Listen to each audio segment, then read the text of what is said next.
La Côte d'Ivoire a été une colonie française de 1893 au 7 août 1960, date à laquelle elle va accéder à son indépendance. Une indépendance acquise de haute lutte avec pour tête de file Félix Houphouët-Boigny, premier président de la République. Soyez bénis, grand Houphouët-Boigny, les jeunes de Côte d'Ivoire vous remercient. Édouard Bamba, adolescent, à cette époque, se souvient des premières années de célébration de la fête nationale. En 64, j'avais 15 ans. Quand Houphouët est venu, vraiment, on voulait les toucher. Mais comme nous, on était des petits, on était derrière. Et on partait au 3e bataillon, regarder les militaires préparer les défilés avec les civils. Ça apportait beaucoup parce qu'il y avait la cohésion. À Boaké, on ne savait pas qui était qui.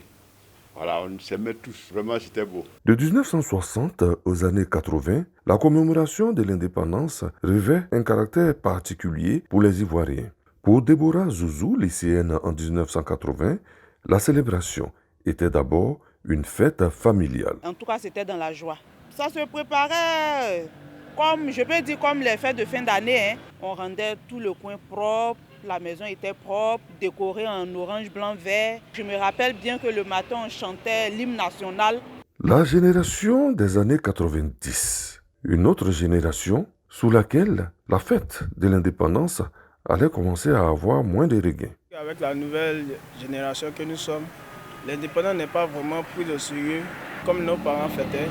Et maintenant, nous jeunes, on s'adonne à autre chose qu'à fêter l'indépendance de la Côte d'Ivoire. C'est-à-dire, vu les vicissitudes de la vie que nous vivons, nous ne prenons pas vraiment au sérieux l'indépendance de la Côte d'Ivoire dans le sens propre du terme. Le 7 août 1960 restera une date mémorable pour la Côte d'Ivoire, la première page de son histoire en tant que nation.